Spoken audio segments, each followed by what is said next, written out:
Hey everybody, welcome back to my channel. My name is Zara and today I am finally going to be filming my review of The Great Ordeal by R Scott Bakker. This is the third book in the Aspect Emperor Quartet and it is the sixth book in the Second Apocalypse series.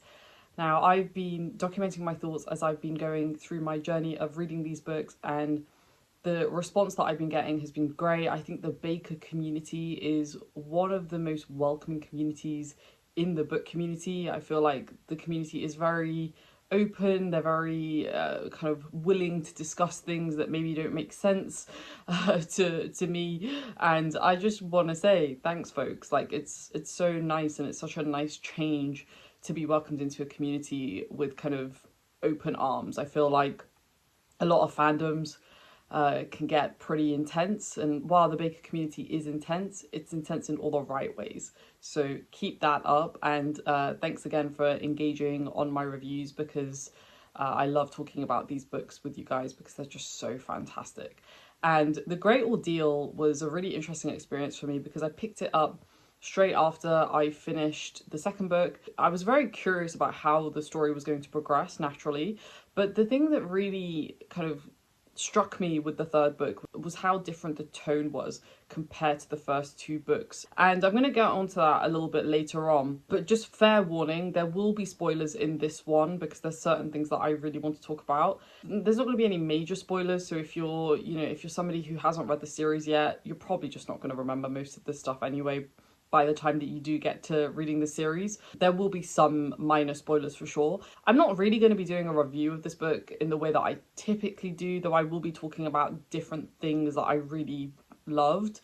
But it is going to be a lot of just my general thoughts rather than a very structured review, so just bear that in mind. So the first thing that I really loved about this book was the world building. The world building is really, really, really strong in this book. I mean, I think Bakker's ability to build worlds is very compelling in general, but I feel like this one is where I really saw him shine, just because we get a very cinematic experience of the story. The bits that I'm particularly referring to are the parts in Ishtarabrith, which is where the non-men are, and it just felt so solemn and grim, and like there's this sense of quiet, but not necessarily in a peaceful way. It's almost like there's this sense of, I don't know, solitude, but not in the way that you would want to feel solitude.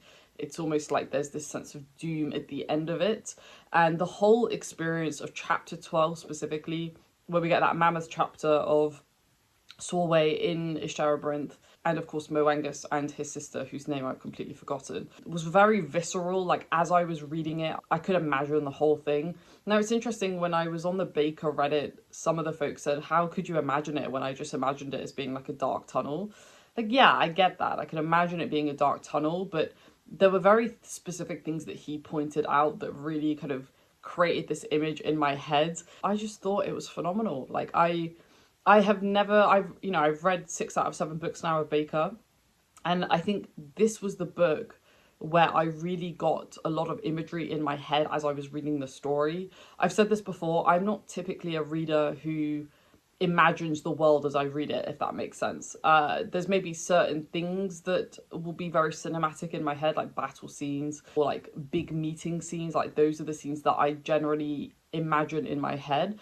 But otherwise, I don't really imagine things in my head, as weird as that may sound. But that whole chapter, I just had a very specific image of how I thought Ishtarabrith looked like. And I just think that's a real testament to his ability to really create these special moments for the reader. The other thing that I will mention about the world building, I'll come back to Ishtarabrith later on. The other thing that I really liked about the world building was that the fighting scenes, I think, were particularly strong in this book. We have quite a few scenes with the Srank, and we have a battle with Kellis and some of the Srank, and I just thought it was really well done. Like, I'm not the biggest fan of battle scenes. I can appreciate a really well written battle scene, but it's not something that I actively search for. But in this book, I was actually looking forward to the battle scenes because, again, they felt so cinematic to me, and I had this very specific image of how they were playing out, and I just thought it was phenomenal. And I think anybody who decides to direct this series, and I hope one day that it does get an adaptation, is going to have quite an easy job to do it, because his writing is so cinematic. The next thing I want to talk about is characters. There's a few characters that I want to talk about, and I've said before that I absolutely love his character writing. There's one thing that I'm going to talk about towards the end of this specific section that I'm so excited to talk about. But without further ado, let's jump in. Kel. I just want more Kel. Why? Why, Bakker? Why are you taking Kel away from me? I just want more time with him. I just love that kid's head. He's so sick. I really love the bits with him and Theli. There's this kind of sense of tension between him and Theli. Theli calls him out on his past actions, and now Kel is kind of shitting himself basically because he's been found out. I just love those parts between them because again, it felt very cinematic. I could imagine the scenes where they were sitting together and they were talking about things, but not really talking about them directly, more kind of hidden under the surface, and I was totally here for it. She's very smart. I really liked Theli. She's very smart and she knows what he's like and she knows what he's plotting. She knows that he is going to come after her. And I kind of like the fact that she's this very emotionless character compared to her other siblings. And the fact that she is the one that Esme trusts the most because she's emotionless, because she's uber rational. She trusts her the most when it comes to kind of political matters, and she's very adept at that as well. And I really like Theli for that. I kind of wish we'd had more time with her as well. I don't think her character was maybe as fleshed out as maybe some of the others, and I would have just liked to have seen another female character get a bit more screen time. But I think the time that we did get with her in this book made it very worthwhile. And going back to Kel just quickly, I really hope that in the next series that Bakker does in this world, I really hope that there is a big enough time jump that justifies seeing Kel at an older age, assuming he doesn't die in the next book, which I highly doubt that he will. But I really just want to see Kel as an adult. I just kind of want to see how Kel develops as a character and how he is as a man and whether he ever really changes. I have a feeling that because he's so infantile as a child, and I know that sounds really funny, of course he's going to be infantile, he's a child, but I think if you compare him to some of the other characters, younger characters specifically, he's way more infantile than they are. And I would just love to see whether that carries on into him being an adult, which I have a sense that it probably would, because I just feel like that's his personality. But yeah, more Kel, can't go wrong, to be honest. The next character that I really liked was one of the non-men, and that was Oinerol Lastborn. And I just thought he was really interesting, very kind of mysterious, but also quite an emotional character. I mean, we hear more about the non-men from him, and I just thought it was interesting hearing it directly from the source, and I really liked that kind of journey that him and Solway went on to go and see his father, or to go and find his father. It's interesting, the non-men, it's a very emotional storyline. A lot of what they go through or what they've gone through is really tough to read. I thought it was quite an interesting contrast compared to like the Kellises, who are like this mafia family who are running everything. And I just thought comparing the non-men to the Kellises was quite an interesting dichotomy because they're so different and their experiences of the world are so different. Following on from that, the other characters that I really enjoyed were the man and the young boy who were following Mamara and Akka. I found that storyline to be absolutely fascinating, and I also loved the way those parts were written because we kind of got the view of Akka or Mamara, and then we also saw it from the perspective of the man and the young boy. And the way that he wrote those scenes was so unique because we were seeing it from all different perspectives. But I really liked the way that the POV of the man was written because it felt like something wasn't right, you know. It kind of felt like they were constantly watching Akka and Mamara, which they totally were. But it just felt very creepy and intrusive in a way, and also quite intimate, which I think Bakker does very well, exceptionally well. I just love that chapter where we get a lot of the POV of the man because I just think we got a lot of insight into his kind of mentality and his psyche, which I'm a big fan of. Next, I'm going to talk about two more things on characters. I really like Sorwheel. I'm appreciating his character a lot more. I definitely missed a lot of what happened in his chapters because it's so meta in so many ways, and it just felt kind of trippy, to be honest, as I was going through that experience. I loved it, but I know for a fact that there are a lot of things that I missed in those chapters. So I'm really looking forward to doing a reread of this series next year, or potentially the year after that. But I really like Sorwheel. I think he's a very self-aware character, and I think he's genuinely trying to do the best that he can. With Sorway, I thought he died, but then I realised that it was actually just the Anarala's helmet coming off, and it was almost like the helmet coming off disassociated him from the helmet, which I thought was really interesting, and I'm really curious to see if that's going to have a lasting impact on him in the next book. So we'll see where that goes. And then the thing that I've been waiting for, is my favourite character in this series is back. And I am so happy about it. I had a feeling that Naya was not dead. I had a feeling. I said this in my 1004 Thought review.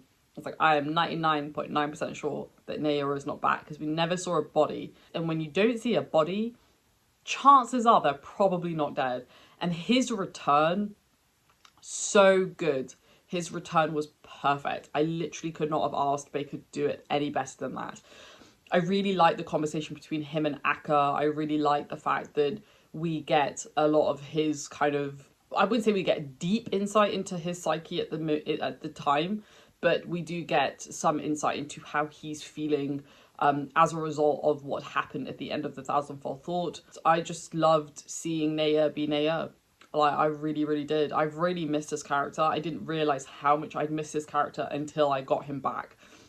And I cannot wait to see him in the next book. I have a feeling that him and Akka are going to ultimately join forces to take down Callus. And I really hope they're successful in it, because I really like Naya. And I think even though he is a very flawed character, probably one of the most flawed characters in this series, I think he deserves some vengeance, guys. Like, I really do. And I'm totally rooting for him to exact that vengeance on Callus. So I was so happy. I was literally cheering when I saw Naya's name. And I knew it was him. You know, when it was coming. I knew it was him. When it was the moment where he said, like, the King of Tribes, or I can't remember the exact moniker he said, but it was like the King of Tribes or something. And I was like, that's Naya. Naya's back. So yeah, I'm psyched. I can't wait to see it. And I really hope we get quite a bit of time with him in the next book, because I'm just so happy he's returned to me. He's returned to me, guys. Anyway, next, Tone. I feel like this book was the darkest one. I feel like there was a lot of things kind of happening under the surface that I mentioned earlier, and that I definitely don't think I fully captured or understood, just because there's so much happening in the story. I would say we have kind of 4 distinct storylines in this book, and I feel like all the storylines have this constant sense of dread. And I don't feel like we've necessarily had it to that extent in the previous books. I feel like we're getting to the end, in the sense that there's going to be a point where all of these storylines converge. And I hope that's what we get in the 4th book. And based on how he did the 3rd book in the Prince of Nothing trilogy, I'm assuming that's how it's going to be. But I feel like this book was all the things bubbling up to the surface, but it hasn't quite got to the surface yet. And we're going to see that really rise to the top in the next book, and it's all just going to blow up and shit's going to go down, basically. I feel like nobody is safe. To be fair, I feel like that's the case in every single Bakker book that I've read. To be fair, I feel like that's the case in every single Bakker book. But I especially think no one is safe. And I have a feeling quite a few characters are going to come out of the next book. Maybe not like to the extent that they're going to be killed off, but I think there's going to be some very long-term consequences that come out of the final book as a result of what happens. So I'm very excited to see that. I think overall, of the kind of main plot lines, I'm really enjoying Akka and Mamara's plotline the most. And then I'm also really enjoying Callum and Esme's plotline. I'm also really liking Solway's plotline. I'm liking most of the plotline. The plotline that I actually dislike the most is the Callus plotline. I find it interesting. Like, I think him and Proyas are interesting, but I find the other people surrounding Callus to be more interesting, especially since he is the kind of commonality amongst them all. I kind of like him being this nebulous concept and not really getting much time with him, and really seeing how his actions have changed these people forever and how he continues to change them, because I find that more compelling, to be honest, how he's this kind of unifying force between them all, but not necessarily in a positive way, in fact in a very negative way. I mentioned earlier that I see the Kellis family, the Dunyan, as this kind of old school mafia family, and I feel like this book we see it the most. And we just kind of see how, even though they're a family, you know, family is supposed to care for one another, they all also ultimately just care about themselves. I think the old school mafia movies, I've watched quite a few of them semi-recently, don't ask me why. There's definitely some parallels between the old school mafia movies and this series, because, and while there is this kind of sense of, you know, they should be loyal to one another, ultimately they just really care about themselves. And I think you get that a lot in mafia stories, which is interesting. I have zero clue how this series is going to end, and it's kind of making me nervous. Normally by this point I'll have an idea of how things are going to go, but I literally have no clue. I have a feeling Kellis is going to keep being on top. I have a feeling that Akka's going to just be downtrodden even more. I have a feeling that Esmene is just going to be shit on even more. I really hope those two characters particularly maybe reunite and work together with Naya. I really hope we see Kel kind of get more airtime as well, because I just love his character. It's so fascinating. And I also really hope we see Solway really kind of step up and kind of take on the responsibility that I think he can take on, because I think he's such an interesting character that has a lot of honour. But yeah, I'm just loving it. I'm really loving the ride. Like, I have no idea where it's going, and I kind of love it for that. And apart from the Naya thing, I haven't really predicted anything else. And that's the other thing. I just can't wait to see how Naya continues to shine. But I'm going to stop there. I love this book so much, and my review at this moment in time is over 21 minutes long. So I'm going to read a few quotes, as I always do. I know some of you guys really appreciate that and you like it, so I will do that. Interestingly enough, I didn't actually tab this book as much as I have the previous ones. I think it's just because there's so much going on that I just didn't even know like what was happening. All right, first one. Revelation was never a simple matter of authority, because men were never so simple as sodden clay, something that could be rolled blank and imprinted new. There was fire in deeds, and the world was nothing if not a kiln. To act upon a belief was to cook its contours into the very matter of the soul. The more extreme the act, the hotter the fire, the harder the brick of belief. How many thousands had Proyas condemned to die in his name? So good. All right, this is the next one. To make men, Kellis had come to understand, one had to recover what was most simple in them, what was basic. The greatest poets eulogized childhood, extolled those who found innocence untrammeled within. But without exception, they seized only on the simplicities that flattered and consoled, ignoring all the ways children resemble beasts. Animals were by far the better metaphor. Men did not so much remain children at heart as they remained brutes, a collection of reflexes, violent, direct, blind to all the nuances that made men men. Man, that is so good. So good. Next one. Every man was a coward. This had been his great lesson, hiding in the bones of the Andiamine heights. Definitely said that wrong. Just as every man was a hero, every sane man conceded something to fear. The only question was one of how much. Okay, next one. Trust, he now knew, was but a form of blessed blindness. How many times had he ridden thus? How many times had he led simple souls to some complicated doom? He had always trusted then in the greater cunning, the greater glory, and most of all the greater righteousness of his cause.